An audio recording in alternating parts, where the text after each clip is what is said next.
Good morning, good afternoon, good evening, whatever time you are watching this. Welcome back to the 61st episode of the Since I Was Young podcast for all things Heart of Midlothian. Joining you as always in myself, Ewan Ramsey, and my co-host Alan Scribner. Alan, how are you doing? Good, sir. You well? Yeah, mate, I'm good, thanks. I'm good. How are you today?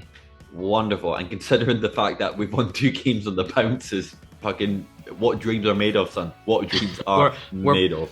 we're back, mate. We're But back. mate, we're gonna win the league. Fucking, it's done. We'll wrap it up now. Close it off. Close it off. Oh. But yeah, as always, that is going to be our main topic points for this afternoon, evening, or morning. Again, whatever time you're watching it from your end. So of course, we're going to have a quick recap on the Riga game. It was our last home game of the Conference League. Unfortunately, it didn't mean anything in terms of progression to the latter stages of the Conference League, but in terms of a financial standpoint, it is pretty darn massive. So we will talk a bit about that, and we will have a wee recap of the events that took place up in Dingwall, where we took on Ross County, and we actually came away with our first league win in 5, which was a 2-1 victory to the Jambos. And we're also going to have a look forward at the fixtures that we've got coming up for the next 2 weeks. It's an absolute bomb scare, but again, we will dissect and see where we're at as well. And we're also going to integrate throughout the podcast as well some questions we are grateful that you guys have sent in. There's quite a few interesting ones there, so we will have them all throughout the episode. And lastly, big news that were to come out of Sunday as well. Alan, Hart scored from a corner. Hart scored from a corner kick. Yeah, yeah. And have you come down after the goal scorer? Have you come down mate. from that high yet? I am still. Was it well and truly coming up, sir? Absolutely. Like it's a 4-day fucking bender since the Riga game. Like seriously, like not only did Hart score from a corner kick, not only was it Andy Halliday, I got to see Andy Halliday in person score a goal. Like literally, you could not handle me at that game. Like you literally tried to find the next fucking spare seat, didn't you? Yeah, mate. Honestly, but no, it was a good. I still say the Riga goal was not going in. It didn't. If it doesn't hit the Riga defender, it's not going in. Don't take it away from me. Don't. Nah, it was. It was. He's got two goals in a week. I thought you'd be quite impressed, mate. You would probably have to find yourself a new host, mate. I literally exploded. It was ridiculous.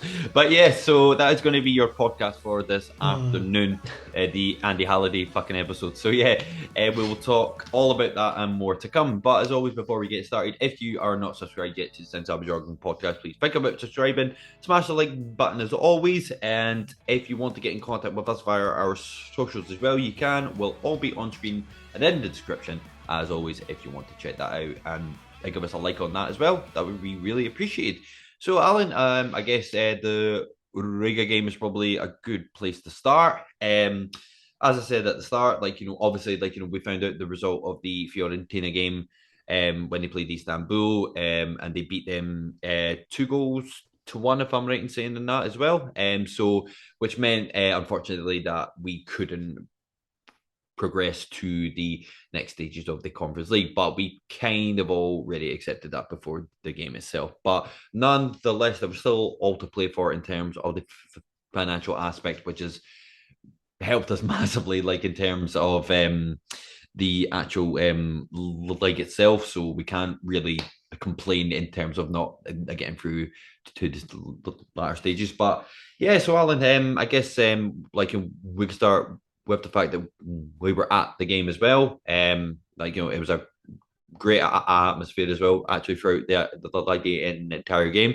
So in terms of talking about the atmosphere, I guess we can pass it over to yourself, because before you met me, you got in amongst, let's just say, the march before the start of the game. Was it, if you wanted to tell us a bit about that and what the atmosphere was like before a kickoff? Yeah, for sure. So I finished work, as we know. I work shift work, which is less than ideal. But anyway, made my way down to Gorgie for about 7:15. I think I was there, and came down past the Shandon, and obviously that's where the march was starting from. Yeah, it was really like it was a very odd feeling because like there was everybody was just having a great time.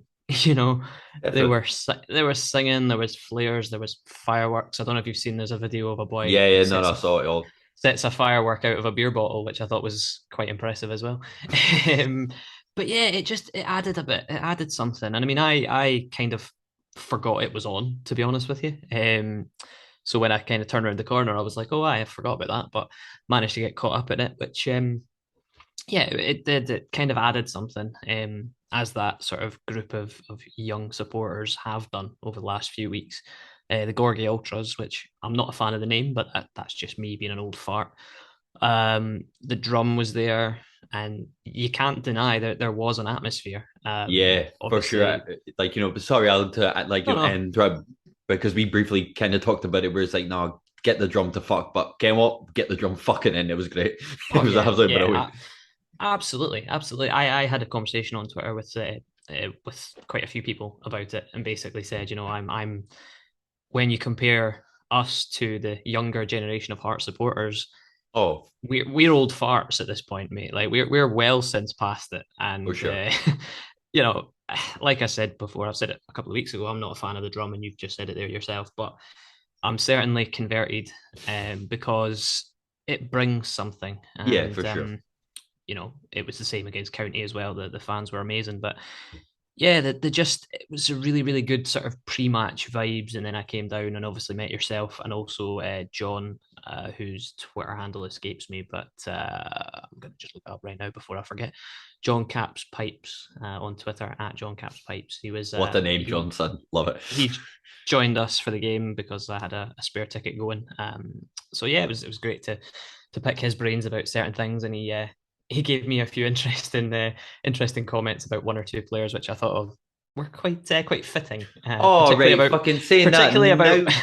Now that we're getting into it, mate, fucking used to should have got a fucking room. The amount of stats, dirty talk that goes were saying to each Mate, other. I was literally listen. saying, it's like, you know what I mean? Like, this is how much of a mate that you were actually are. So obviously, like, you know, just to put context on it, I was out the night before it, and I still managed to drag myself, right, to a Hearts game, right? Halfway through, there was a spare seat next to me. I was literally slouched like a fucking slug, right? Fucking nowhere to go, fucking down in the dumps. And then all I could fucking hear for 45 minutes, it was like fucking minutes were, oh, but that formation and those tactics were actually very fucking good. And I'm like, Hey, like, you know what I mean? hey. Come on now.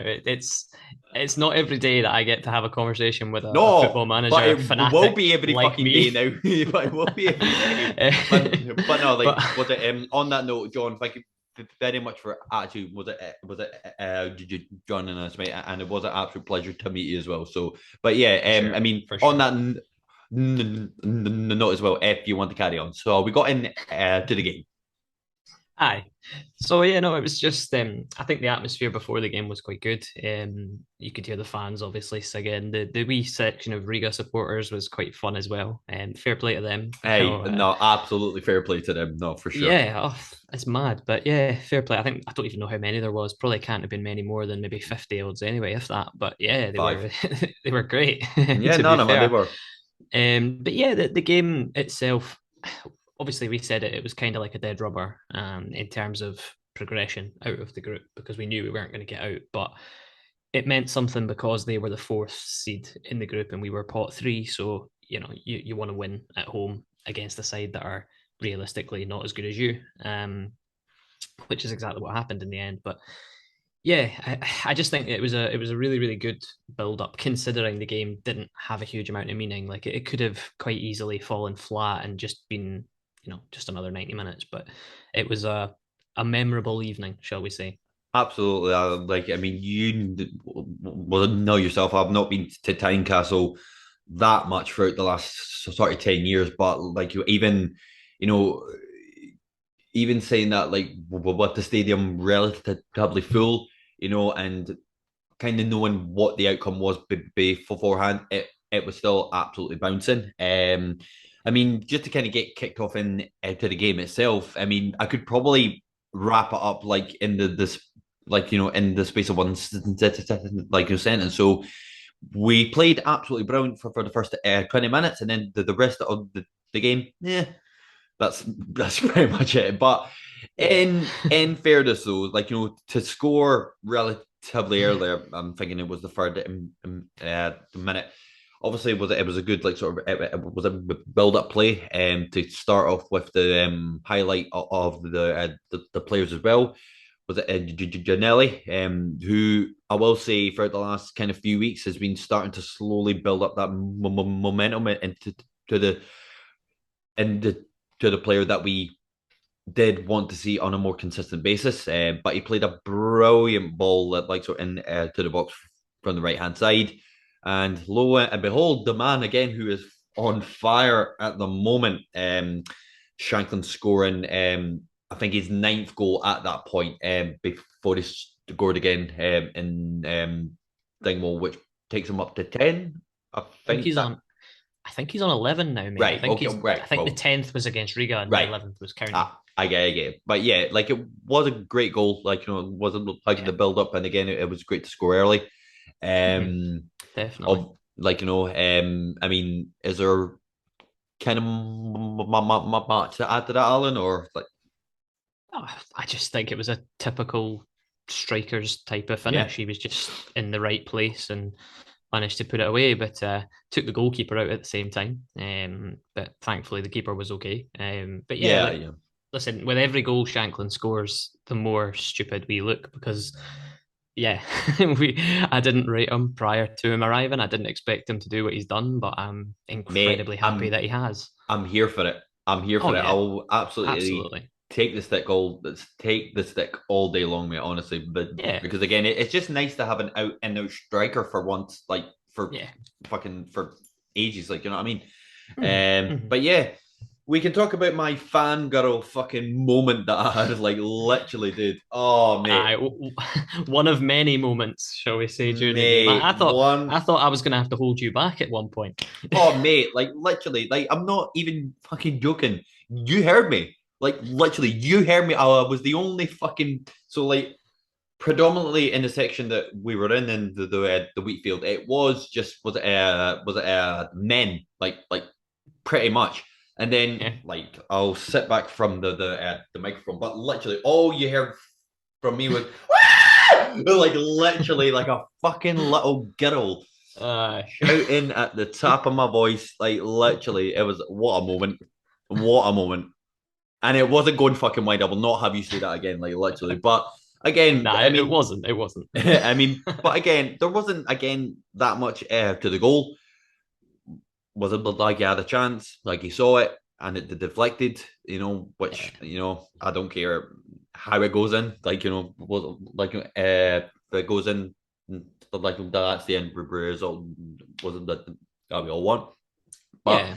again, like, not to dissect the goal as such as well, but, in terms of the squad options we've got kind of right now, was it why we didn't mention it like sort of at the start, but even with the depletedness, let's say, like of the squad, like sort of as it stands, like sort of just now, the first 20-25, we did look pretty decent, but I'm gonna get this over with now because obviously we had well, sorry, me, you had a massive rant about him, you and John, like like about this as well. So, I mean, but it is a good thing to kind of highlight that, like as well, like so obviously, you know, it, I'd say it's kind of taken him a wee bit to kind of settle into Scottish football as such and trying to find his feet. But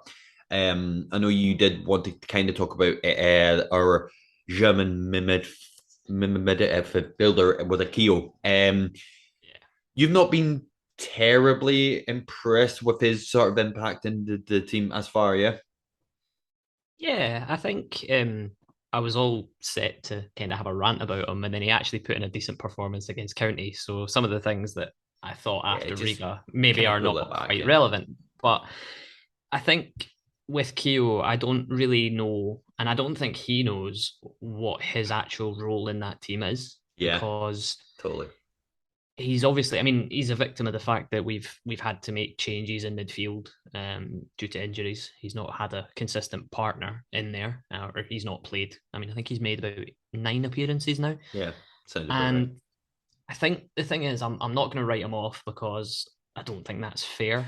No, Don't get me wrong. absolutely not. After the Riga game, when we were walking to the pub, I was all set to send him on the plane back to Latvia. But um, having cooled down slightly and watched them play against Ross County, I think there's something, but it's the problem. Is is he going to get your catchphrase? No, Is not yet, is not there yet, someone in there? Is there? not yet, not yet, not yet. I can't give him that after one game. Oh, fuck's sake. But I have to no, but I have to say, like, I mean, against Riga, he was poor. There's no denying that. Like Yeah, no, agreed. Riga were not a great side. But yeah, Keo lost the ball, gave it away. He just wasn't having a good game.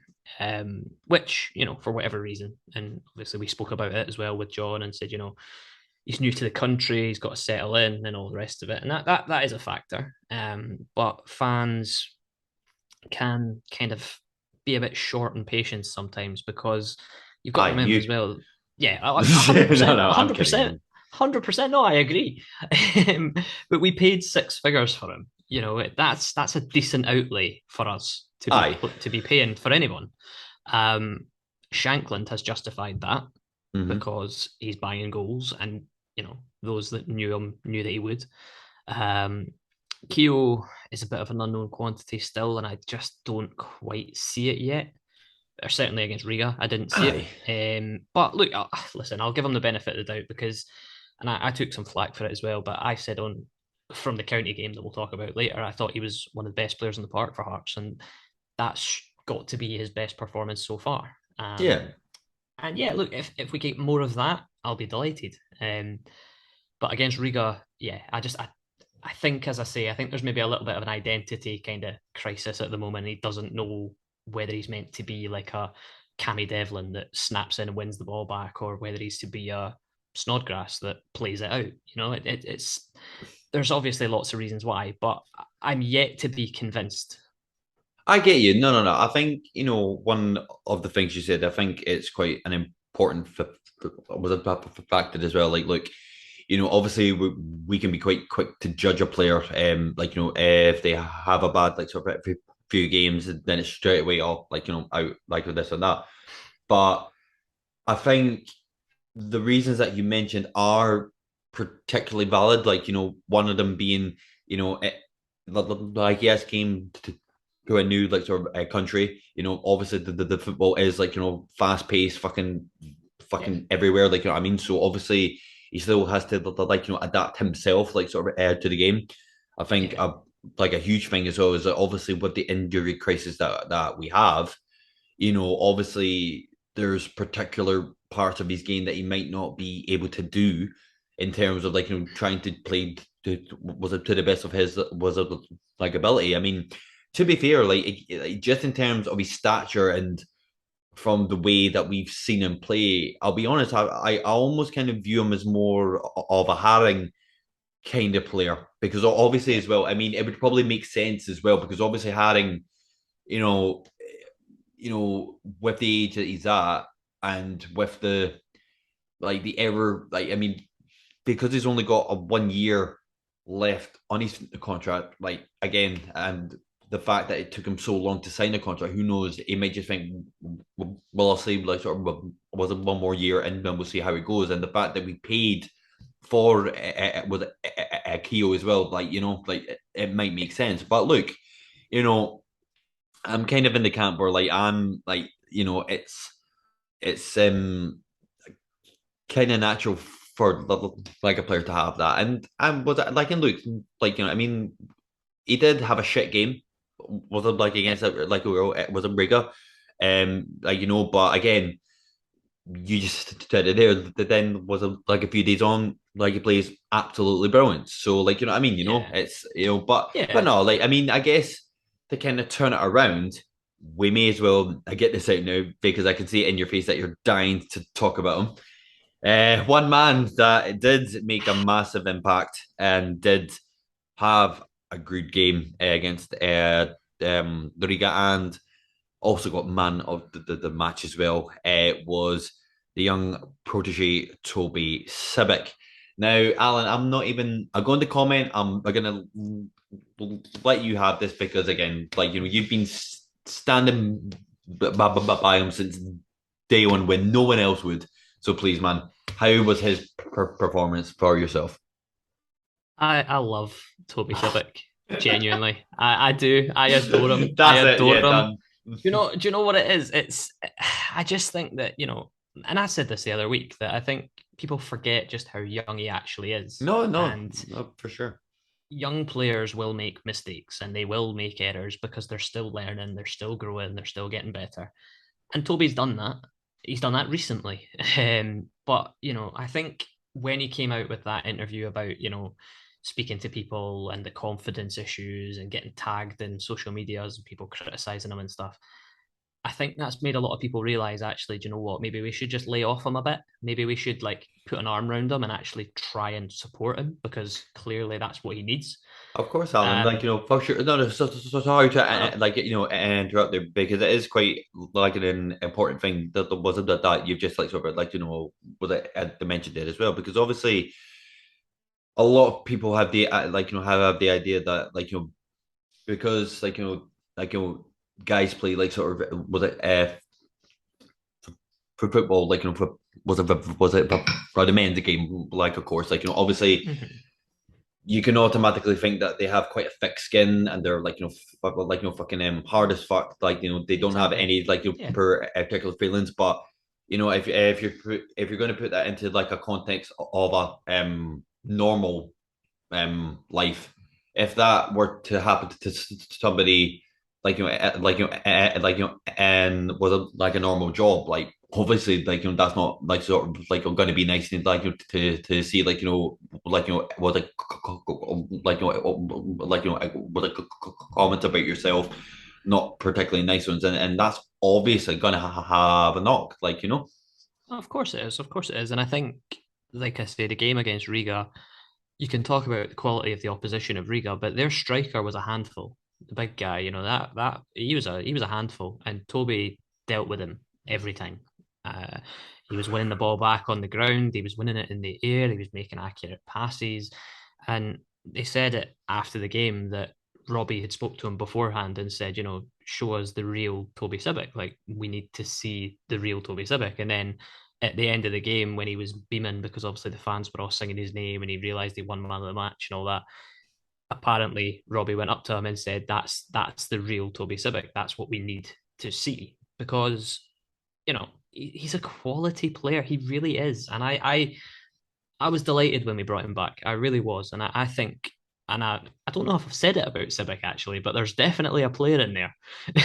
um, but have you? I I don't don't know if think I you have, have. Alan. I don't think I you don't know have if I yet. have. No. Oh, I don't know if I oh, have, but Alan, there what's wrong you with you? go. There you go. But yeah, look, I'm really, really happy for him. You could see that he was buzzing, and my favorite part of the game, aside from the about 15 minutes of the second half when John and I just sat talking about Football Manager because there was nothing happening on the pitch, was probably the last 10 minutes when the entire stadium was just singing Toby Sibic's Mate, name mate, every time he went near mate. the ball. What I found, literally, you took the words right out. What I found fucking hilarious, right?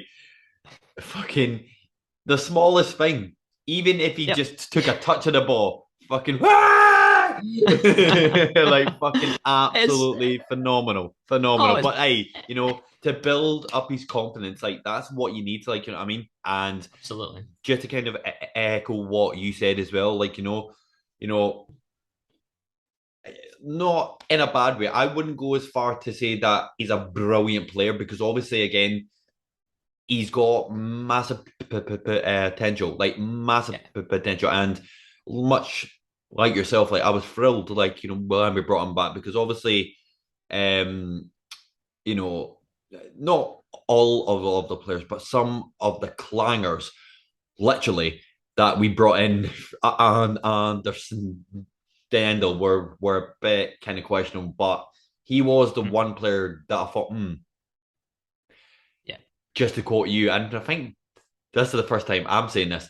There is a player there. There's definitely a fucking player there, and He you turned know, the high bees down. What more can you oh say? mate, like I mean, it was the first time I sang the fucking song, and fucking I loved it. It was absolutely brilliant. But no, like, look, Oh. he's the kind of player where you can see, like, in a few seasons' time, right?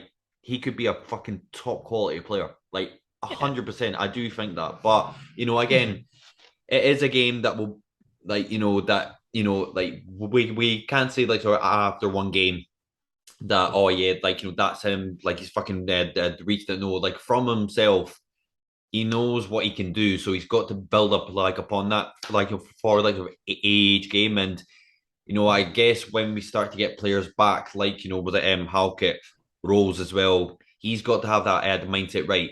These players were like I mean, let's be honest.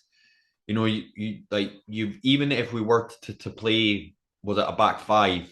Like you've got Kingsley, Halkett, Rolls. So technically speaking, you could arguably say that he's our fourth choice centre back. Now, if he wants to keep his place, like he's got to keep that up, like sort of on a consistent basis. So, but it is a great sort of like a place to start, like sort of for him. But he did absolutely 100% like him to deserve the man of the match as well. Yeah. I mean, saying that, Alan, I mean, there isn't really much to talk about else about the game, but you've Yeah. got to give credit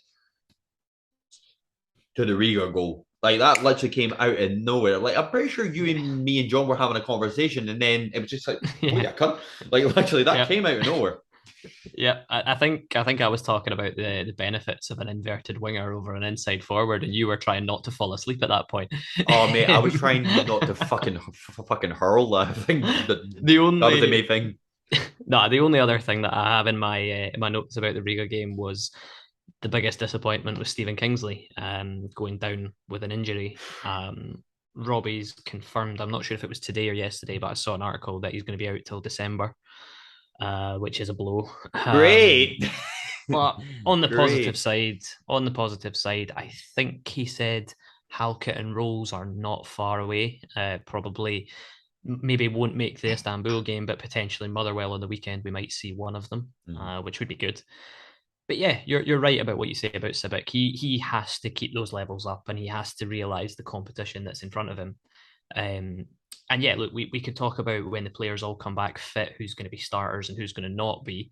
And I think probably you've got to say Toby Civic and potentially, I mean, I know you're not going to like it, but Andy Halliday, because as much as I love him and as much as he's done really well, when the players come back fit, Cochrane's going to go back to left back because Cochrane, for me, has been one of our best players in recent weeks because he's been Oh, yeah. shifted all over the place. No, no, man, So like for sure, like like in terms of Holiday, yeah, like I've like me personally trying to put aside my love like for the man, but you can't argue like for the. I mean, you could probably throw with it Nelly like sort of in there like as well.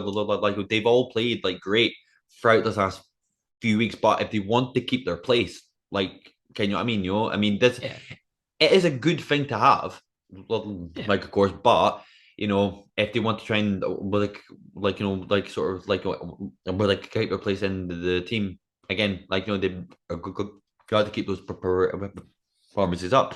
But in terms of the outlook for the Conference League, obviously, what has been amazing, like before we move on, like sort of to the county game. Again, you can correct me if I'm wrong, Alan, but I believe we've made 3 million in terms of the group stages, and the two wins that we've got is an extra 800 or 900k, if I'm right in saying. So, something like that. Yeah, but obviously we'll talk about it. Like when we go on to the county game, and we'll get fired in to some of the questions as well. But I mean, again, was it putting aside like the old firm, like like again, because that's like what was it? Was it miles apart, but that's massive. Like that yeah. 3 million quid, like that's absolutely massive. Yeah, it might even be more than that. It might even be more than that. That was just a quick sort of guesstimate that I made. Yeah, but still, But like, yeah, I mean, I said it at the time as well when the group was drawn. You know, you're looking at Riga thinking, right, that's 2 wins, that's 6 points. Could we have nicked something off of Istanbul or Fiorentina if we had a fully fit squad potentially? But you know, absolutely that's not. all. But no, That's no, I'm all. kidding. Well, I mean, you never know. You No, never no, no, know. I I get mean, you. we would have still been the underdog, but you never know. But yeah, look, the expectation, I'm sure, when the draw was made was 6 points, and we got 6 points. You know, and the fans that have gone abroad have done themselves really proud, and the club really proud. Conducted themselves well again, like I said about the fans and the atmosphere. Oh, the fans have been brilliant, like Yeah, absolutely top notch. I mean, the Fiorentina stadium, like, I don't even know how many there was. It was maybe about 4,000, 3,000, something like that in there. And I watched a Fiorentina game a few nights ago, actually, and there was barely any in the away end. And I'm thinking, you know, that it just shows you that Hearts fans are fantastic. They're absolutely brilliant. And they've done themselves and the club incredibly proud in the travels. And that's what you want, you know? Couldn't have said it better, Alan, my man. So obviously, like as we're talking about the funds there, and before we get into the county game, one of the questions which I will let you read out in just a second was regarding the January transfer window, which again it's massive, Alan, it's massive. But if you'd like to read out the question specifically, and we'll take it from there. Absolutely. So the question came from Alex Campbell on Twitter, and it simply was, "What's the thoughts on who we should have a look at in January?" Now, Fucking every position, every fucking position, literally. I'm not going to give names because, to be No, no, no, no, honest, no, no. There's no I point. would never have I wouldn't have named Keo in a million years because I didn't even know he existed until he signed for us. But I think it'll depend on where players are at injury wise. Do we need another centre back when we have Halkett Rolls back, Kingsley being out as well? It might be worth bringing another one in, and maybe even potentially loaning out a Lewis Nielsen because I think Lewis Nielsen needs to play every week. I don't know what you think about that, but I think he does. So I'll answer a there's bunch of like had to went through. yeah, so there's an element of that. I think as well, Gary Mackay-Steven can't be relied upon to be a regular backup fit player because he's got broken foot just now, I think it is, or broken toe, one of the two. So that's going to take him time to come back from that. So it wouldn't surprise me if we went out and got another wide player. That South Korean boy, it all seemed to go a bit quiet about him in the summer, but I read somewhere, and again, I don't know how reliable it is. It might have just been somebody playing a joke or whatever. But apparently, Savage was telling people in Fiorentina that the deal was done. But who knows? Like it might not be. Look, He I'm did sorry. post. Like But listen, Savage, like to keep swings watertight, and he's going, I mean, we'll fucking sign him, mate. mate, Fucking no you troubles, never no know. troubles. You never know. Savage after a few bevies, he might be dishing the dirt. Who knows? But no, Shit in the dirt, fucking the hell. guy, the South Korean boy whose name totally escapes me, and I feel horrendous about that. But he And you should posted. be. I am. I'll remember his name when we're singing it from the terraces, mate. True, bud. But no, he posted like a farewell message on his Instagram. So he's obviously leaving because his contract's ran out and they've Ooh, not good, extended it. good detective work, Alan. So again, I'd love to take the credit for that, but I found it on Twitter because that's where I find everything. For sure. So that could happen. It wouldn't surprise me if we went and got another striker because I don't see Boyce being back for the foreseeable future. Please, you read my mind on that one. Literally, that's all I've been saying for the last fucking 5 seasons. Fucking a striker, please, a striker. But yeah, but no, like I think like just to kind of go off from what you've said so far, like in terms of the defense, like look, like I saw a picture, like I think it was a few days ago where they showed the injured players, like like in the stands, and you had like Atkinson, you had Boyce, you had Haring, you had Rose, you had Halkett, you had Haring, like I mean, was it the Benny as well? Like fuck, I mean, so yeah, I mean. It gives you a good sense in the way that once all those players come back, they're like, we've got a fucking squad there, like literally, like I oh mean, yeah, because like I keep like just because I mentioned them there, I keep forgetting how good was it Ed was it Ed was it Benny is Like, Yeah. I keep forgetting how fucking much of a key player he actually is. So, um, yeah, I don't. I mean, you could get somebody else in, but at the same time, just to go to the point that you were making, to loan Nielsen out again, I'd argue the fact that we've seen him play like good games, like the Riga game away, just to say one. Mhm. And he was kind of thrown, like was it into it, and he did manage to handle the pressure there. And of course, Yeah. I know that I do respect the fact that he is the kind of player that you'd want to play him every week just to kind of build up that momentum. But at the same time, obviously he wants to learn was it like his craft, and you know you've got to think as well as like we took on Suter as well, kind of at the same age as well, and Mhm. and he didn't get loaned out either, which then he grew into like a fucking half. Was it a decent? Was it a centre back, the absolute snake? But like what I mean, it's like I'm only kidding. I'm sorry, but no, like I You're mean, not. You're not. but no, I'm not. But I would probably argue the fact that he's a good backup to have, even if it minorly slows down his progression, because obviously once we have like a full squad back, like I mean, I'm just kind of saying it off the top of my head, like, and I'm saying it from a perspective if we play a back five, because personally I think that's our strongest when we do play a back five, and we have the sort of like the throwbacks, just like was it bombing on, my preferred back three would be Kingsley, Hackett, and Rose. Yeah. So, in that sense, again, God forbid, if one of them were to get injured again, you've still got Stubbick there. You've got was it Nielsen there as well? And Yeah. to be honest, I'd kind of feel, I mean, because we don't really need an an established like certain centre back, because he's not going to get used like sort of No. well, I got a full strength squad there. Yeah. In terms of the centre of the park, again, we don't really need anyone when you put it in down to the facts that we've got Devlin, we've got Halliday, we've got Haring, we've got was a Keel there, Snodgrass as well. Like I mean, I can play that role. Yeah. So I think in terms of what's particularly needed, I think you have to maybe look further up afield. I Yeah. think obviously we've got Humphreys as well, but he's injured. So I think maybe a backup to the backup, if that makes sense. Like, Yeah. what I mean? That look like, for Shankland. Obviously, we still don't know when Boyce are going to come back. So maybe like a number 10, possibly. Like, I'm just like sort of like, if I'm throwing it out there, but um, perhaps a winger, maybe, Yeah. I think possibly, so. you I know? think so. Yeah. I think just to jump in, I think Aye. it might also depend on if anybody leaves in January as well. We have to consider that as Yeah.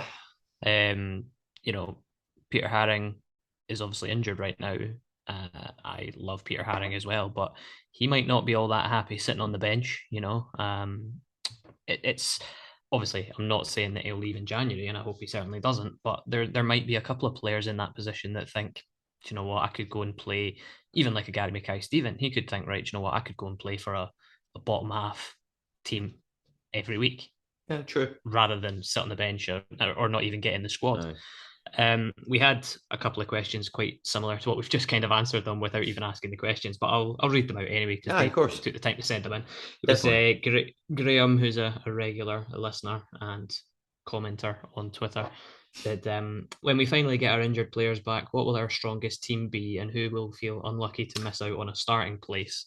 Right. I mean, do we want to just kind of say what your like? I mean, obviously you can pick what your for measure would be, but just off the top of your head, what would be your strongest squad right now? So I'm gonna do the same as you, and I'm gonna go for the 3-4-3 because I've got a sneaky feeling that Nielsen will go back to that. Whether I Yeah. think it's the right thing to do or not, I don't know, but I think he'll go back and play that anyway. Mm-hmm. So I'll go Gordon in goal, of course, because it's Craig Gordon. Back three, I'll go with Rolls, Halkett, Kingsley. Wing backs would be Alex Cochrane, obviously left back. Ideally Atkinson right back, but wouldn't be surprised if Smith was in there. Mm-hmm. Midfield two central of, and I'm talking full strength. Yeah. Everybody's Yeah. back. Somebody's just got a magic sponge and fixed everyone. I'll go a midfield two of the same midfield two that we had before of Devlin and Benny, because I love them and I miss them so much. So far, I Um, won't have to add much because you're literally going through my team right now, honestly. yeah, and then the front three would probably be Barry Mackay, Lauren Shankland, and this is the one position that I'm not sure because it's either Alan Forrest or Gino. And Well, I'm going you've to put. literally named my team as well, so we could talk about this. Well, personally, based on form right now, I would probably go. Was it Gino? See, I'd go Alan Forrest, but that's just because he's an Alan. Nah, it's. I think Yep. you Just could. because he has a neck, you're gonna put him in front of fucking Gino, eh? No, because he's called Alan. For fuck's sake, get away. But no, like, look, like, No, when you say it you like could that make the squad, case for either of them. yeah, Sorry, you I could no, make the no, case for either of them playing. no, no, man. But still, though, when you put that squad down on the paper, and then when you look at the bench, you've got Xander Clark. Like, you'll have the likes of Bakio, Snodgrass, Halliday, Humphreys. Like, that's a fucking decent squad. It's Oh a yeah, really yeah, good squad. yeah. When we get, and it's, I say it every week, but when we get players back fit and everybody's ready to go again, plus we will make signings in January because Robbie's virtually said that we're Yeah, going to. They've already literally. ring fenced money to make it, so Hmm. we're going to get players in. We do have the third best team in the country, like the third best squad in the country. I fully back that, Yeah, and I think 100%. that it kind of, there were another couple of questions which went along the same lines. And yeah, I'm confident, and this is coming from me. It's an odd one, but I'm confident of progression beyond January. Once the World Cup is out the way, we'll start motoring again. We'll start motoring again because we'll be out of Europe. We won't have many competitions to focus on. We'll have players back fit that'll have missed a lot of football that'll want to make up for it. Hmm. And I think as well, even Benny, like, without going on a rant about him, but when Benny comes back, he's going to be gutted that he missed an entire European campaign. Oh, Do you think no. he's just going to go, oh, well, I missed it. I'll leave in the summer and go and play somewhere else? No, Benny will want to play in Europe. He'll want to play in Europe because he missed it definitely. this season. So it's there's extra motivation there for those players that didn't get a chance to play a big part in Europe this year by saying, well, let's go and get it again next year. Absolutely, Alan. And you just mentioned there that like that was it like throughout January. That's when we'll start like sort of with it having a foot like again. But we did make a wee bit of progress when we took the trip up to Dingwall, which we will touch on as well. So, I guess the starting point that I'll talk about, like, the county goal was probably the main talking point that actually happened. But obviously, to kind of start off with the goal, which was a bit weird, that got was disallowed. When I watched it back again, obviously I know that the goal was offside, like from the like I don't even know any county person. Fucking, I'm glad. There was an element of an argument saying that they should have had a penalty, so it was Cochrane that kind of not barged into, but kind of elbowed one of the county person to go down. I'll be honest, mate. If it was at the other end, I would have thought that should have been a penalty. I thought. See, I didn't see it. I never. I'm channeling my inner Arsene Wenger. I didn't see it. But I think that County started a lot better than we did, Hmm. which is obvious. We had tired legs after the Thursday game. despite the changes to the squad. But yeah, like that goal, and I watched it on a stream, and Laurie was obviously doing the commentary, and he was speaking about it, and he says that it looked perfectly fine, and it did. It did look perfectly fine. It looked like a goal. Nobody looked offside. If anything, they looked level. But yeah, it was a really, really well taken hit, to be fair. It was actually. But no, I was expecting the ref to give it. To be honest with you, not the penalty that you're talking about, because I'd have to watch it again. I don't remember the Okay, no, contact man. that you're talking Fair about. enough. But the goal itself, I thought was going to be given, and then when they ruled it out, I was like, well, that's a big let off. But then not long after, they scored again anyway. So, Yeah. and it was my man Toby Sibic, because as I said earlier, although he had a good game against County as well, he did. Sorry. He did. The boy, the County player, is it Jordan White? Jordan White runs off the back of Sibic, and Sibic it wasn't loses his fault, was it? No, no, it wasn't no, his it fault. wasn't. It wasn't fully, but Sibic does lose him for the goal, and it was again, it was Hearts conceding a goal from a cross, which is something that we just do every week, apparently. But yeah, like other than that, I thought Toby had a good game, but that was the one mistake that he made, and just unfortunately it led to a goal. But he didn't let it, get his head down too much. No, not at all. But again, not long after that as well, our main man just cannot stop scoring. So again, I thought it was quite an like amusing goal for from my perspective. So like obviously the first shot he had, like it got blocked, but then obviously the second shot was an absolute fucking rocket. So the actual like sort of thing I got like from him, in the mind of Shanklin was like, okay, I could just try and like a wee touch there, wee touch there, pop that came over now, get the fuck, I'm gonna pop that in the back of the net. But it was a good goal, and it was like I said, it was a fiery shot and all. Oh, absolutely. I think it's funny. As I say, I watched the game on a stream, and the stream died just after County scored.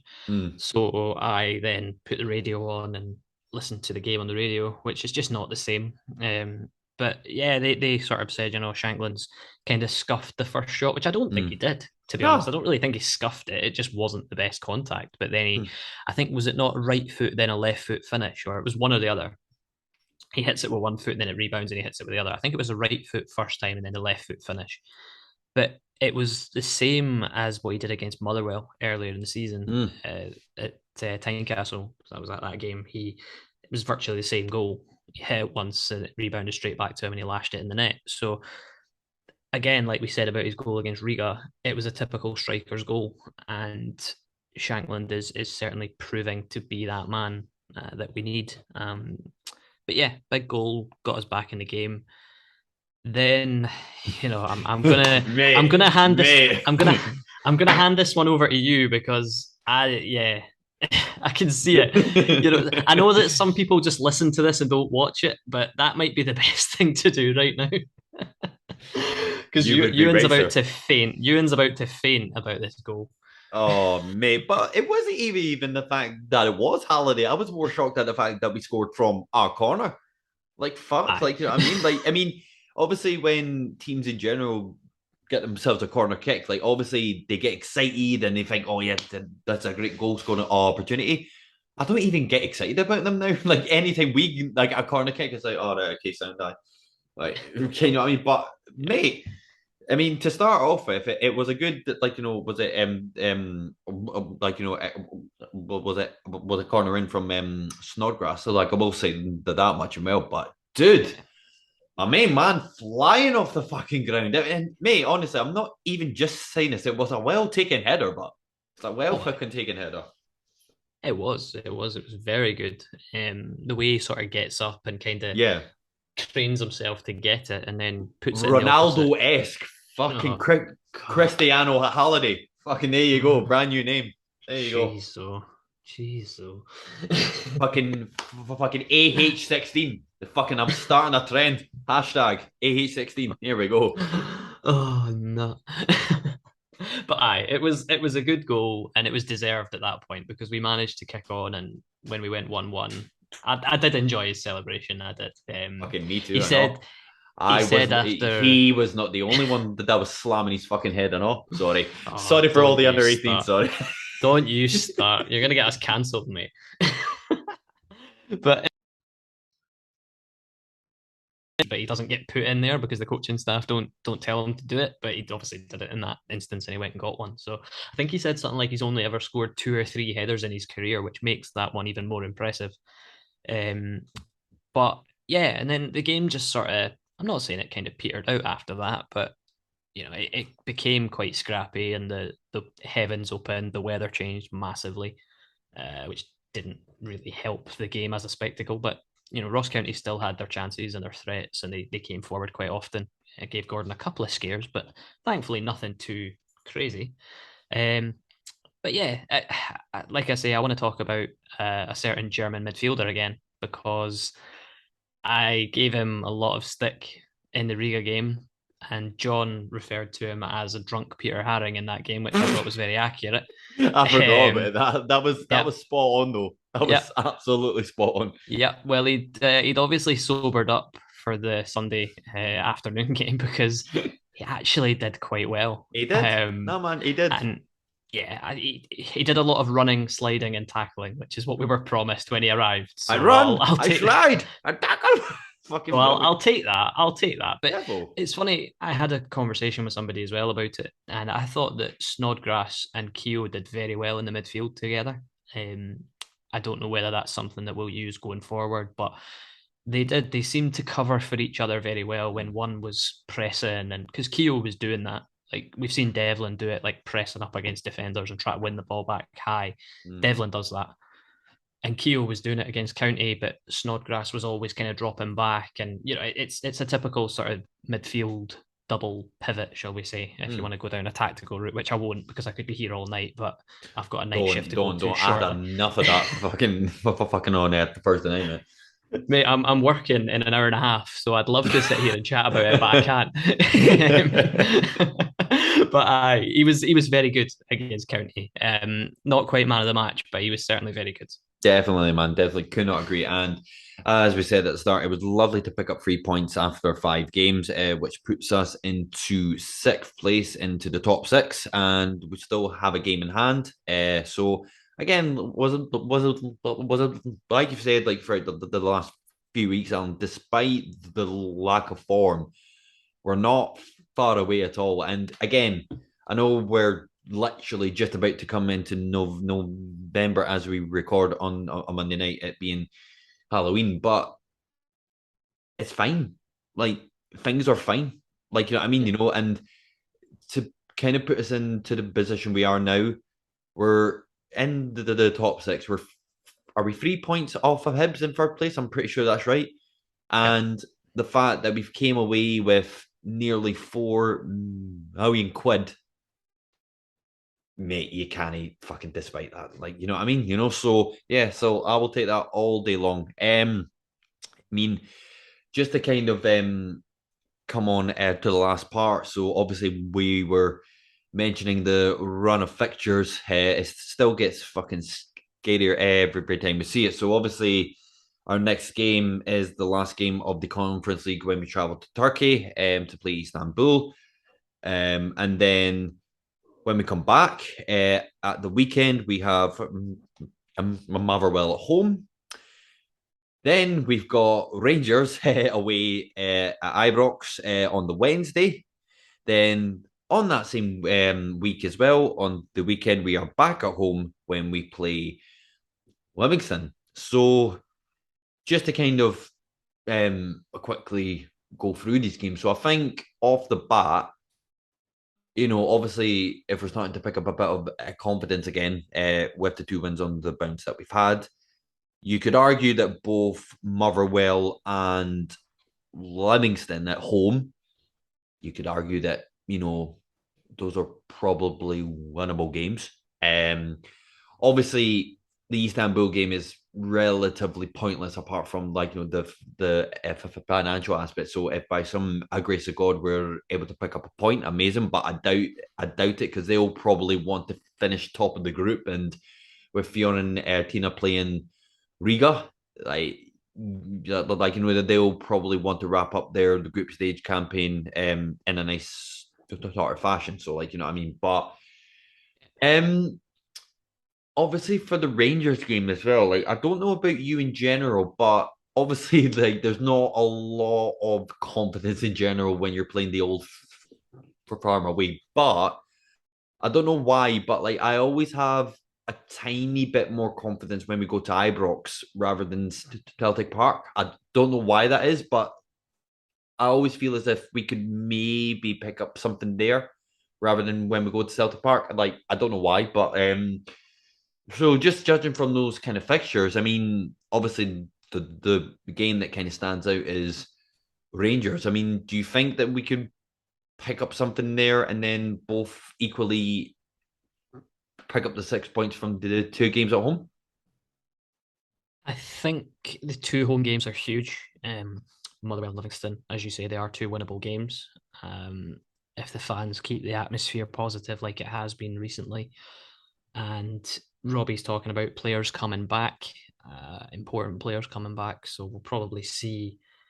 I think we're definitely likely to see one of Halkett, or if not both, Halkett and Rolls prior to the Livingston game. It may well be the Livingston game that he plays them in. I don't think he'd risk them against Rangers, to be honest, but he might. Um, yeah, look, there's Rangers are very strange at the moment because there's clearly something not quite right with them. Van Bronckhorst just doesn't seem to have them clicking how he wants to.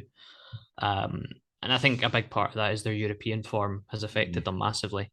But they've not been convincing domestically. You know, Celtic are a different entity entirely. Yeah. Celtic are blowing teams away. If you let them, they'll blow you away. And Rangers are quite similar, but I do think if we can get Rangers and try and rattle them, like what we did to Celtic at Tynecastle, I know it's different going to Ibrox, but again, like I said, every time we play the old firm, be it home or away, I just want to see effort. I Yeah. just want to see effort. I just want to see drive and hunger and desire to try and get something. But yeah, the next next weekend's fixture against Motherwell at Tynecastle is a big game in the sense as Yeah. well that Aberdeen and Hibs are playing each other as well, and obviously those are the two sides that are you would imagine will be up there for third place, fighting for third place with us. So if they can take points off each other and maybe get a draw, and we can beat Motherwell, then it puts us back in a good position in the league. But yeah, look, it's I'd love to sit here and say yeah, 9 points. Let's get 9 points, but let's be honest. We know when Hearts go to Ibrox, whenever Hearts go through to Glasgow, we might as well not bother. But we've got to take the positivity that is at the club right now off the Mm. back of the last two results. Maybe not performances because the performances haven't been great against. No. I don't think we were brilliant against Riga. I don't think we were No. brilliant against Ross County, but we got the points and we won the games. Motherwell at home is a winnable game. Yeah. Rangers away, it'll depend how we turn up on the day. Livingston at home is a winnable game, and I expect us to get a win against Motherwell and Livingston. Rangers, again, I can't have my positive, confident hat on that much, so I'll say that we'll probably lose that one. Fair enough, Alan. Fair enough. Well, I'm not going to ask you for the score, but was it a prediction for the Istanbul game? However, I would like you to have a prediction for the next home game against Motherwell. So, what are you thinking, mate? I will go for same scoreline we've had the last two games 2-1 win for the Hearts. Fair it is. I'm gonna add an extra goal, and I'm gonna go for a 3-1 win against the Motherwell. Yeah, again, I mean, obviously, it kind of depends how the Istanbul game goes as well, because obviously, I know that it's not relevant in the sense that we're not hanging on like sort of by a thread to it, like sort of like to progress, but. I don't think it'll knock their confidence too much if we get beat, So like I don't think that's gonna have a huge effect. So I think Oh, we'll still have the confidence to take from the last two games that we've had and to bring that home against Motherwell. So I'm going to go for a 3-1 victory to yeah. Hearts. But as always, we would love to hear what your score predictions will be. Obviously, from the questions that we've been asked. Thank you to everyone who did send in their questions. It's greatly appreciated. But also as well, if there's anybody you think in particular or any role in the squad you feel that has to be improved, please, we would love to hear what you guys think. And if you feel as if you would like to name your fully strength heart squad again, we would love to hear and we would love to argue about it. So please send all your comments and your feedback in, because it is always greatly appreciated, guys.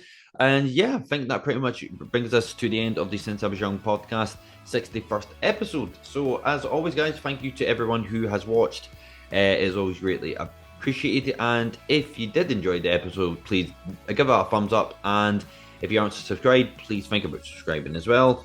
And yeah, if you want to get in contact with us through our socials as well, particularly Twitter, please feel free to do so. And yeah, so from myself and Alan, thank you so much for watching, Alan. And yeah, I hope you have yourself a good night, mate. Don't, mate. Don't. Night shift, man, honestly. I can't comment, so like, I mean, so, but it's all have good. A beer, have a pint for me tonight, mate. I will try to, sir. I will try to. But yeah, to all, thank you very much for watching. We hope you have yourself a good week. To all are going to Istanbul as well, we do hope that you have a great time, and we will see you in the next one. You guys take care. Bye for now.